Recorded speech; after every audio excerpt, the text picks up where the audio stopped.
বৈষম্য বিরোধী ছাত্র আন্দোলনকারীদের উপর পুলিশ বিজিবির ছোড়া গুলিতে প্রাণ হারান শিক্ষার্থী সহ অসংখ্য মানুষ। এরই ধারাবাহিকতায় গত ১৯ জুলাই শহীদ হন রামপুরার মহানগর রোডের ১৭ বছর বয়সী মেধাবী শিক্ষার্থী মোস্তফা জামান সমুদ্র। পরিবারের আদরের ছোট সন্তানকে হারিয়ে দিশেহারা বাবা মা। বিস্তারিত মিশু হাওলাদারের প্রতিবেদনে।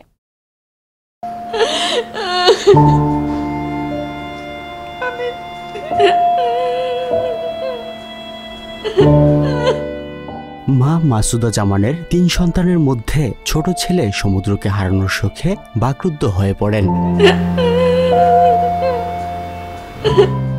আগস্ট জুলাই এর গণহত্যার দিনগুলোর মাঝে একটি অন্যরকম দিন ছিল ১৯ জুলাই শুক্রবার। বাংলাদেশের ইতিহাসে এটি ভয়াবহ দিন। এই দিনে নৃশংসতার শিকার হন মোস্তফা জামান সমুদ্র। সেদিনের সেই ভয়াল স্মৃতি মনে করে কান্নায় ভেঙে পড়েন মা মাসুদা জামান। সমুদ্রের ফোনে ফোন দিয়েছে, পরে ওই ছেলেটা বললো যে আপনারা এই ডেল্টায় আসেন, রাজধানীর সামনে আসেন। পরে আমরা আবার পার হয়ে এই জায়গায় আসলাম, আসা ভিতরে ঢুকলাম। ঢোকার পরে কোনো ডাক্তার নাই, তখন মারা গেছে। তো যাই ওর হাত পা সব ধরলাম, দেখেছি সব গরম। তবে আমার মাথাটার বুকের মধ্যে নিলাম, আমার মনে হলো যে ওর হাত বিট হইতেছে।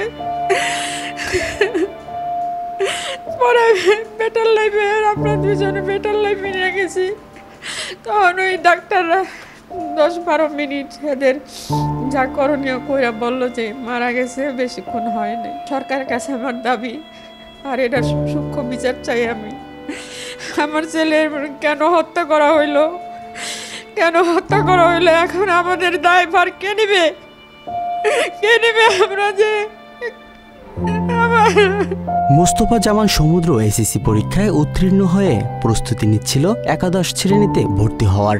২১শে জুলাই বাবার সাথে গিয়ে সিদ্ধেশ্বরী কলেজে ভর্তি হওয়ার কথা ছিল তার, কিন্তু সেই স্বপ্ন পূরণ হলো না। তার একদিন আগেই স্বৈরাচারের পেটোয়া বাহিনীর মুহুর্মুহু গুলিতে নৃশংসভাবে প্রাণ হারায় এই মেধাবী তরুণ। ছেলে হত্যার বিচার এবং তাকে শহীদ মর্যাদা দিতে সরকারের কাছে দাবি করেন বাবা মনিরুজ্জামান। ওর নিয়েই তো বাচ্চা, 2টা ছেলে বাইরে থাকে, ওর নিয়ে বাচ্চা। ওই তো আসছিল এতদিন পরে আমার সন্তান হয়েছে। আমি বিহারি ছিলাম, অনেক লং টাইম বাইরে ছিলাম।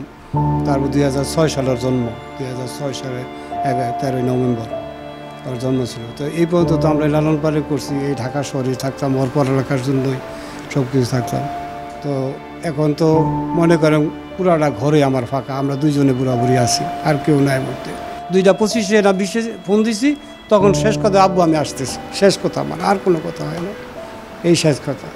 আমি আসতেছি আব্বু আসতেছি। আর আম্মুর শেষ কথা যে আম্মু আমি 2 মিনিটের ভিতরে আসতেছি, ওই শেষ কথা, 2 মিনিট আসতেছি, এই আমার শেষ কথা। আর কোনো কথা হয় না, ওর সাথে আর কথা হয় নাই। তো সরকারের কাছে দাবি আমার ন্যায় বিচার চাই। আমি আমার সন্তান গেছে, ন্যায় বিচার চাই আমি, যেটা না শহীদ মর্যাদা নিয়ে পায়, শহীদ হয়েছে। নতুন স্বাধীন বাংলাদেশ যেন মোস্তফা জামান সমুদ্রকে ভুলে না যায়, সেই প্রত্যাশা জানান সন্তান হারানো এই পরিবারটি। আর যে স্বপ্ন নিয়ে দেশের ছাত্র জনতা অকাতরে প্রাণ উৎসর্গ করেছে, সেই দেশে আর যেন কোনো স্বৈরাচারের জন্ম না হয়, সেই প্রত্যাশাও করেছেন শহীদ সমুদ্রের স্বজনরা। Mishu Howlader, channel S, Dhaka.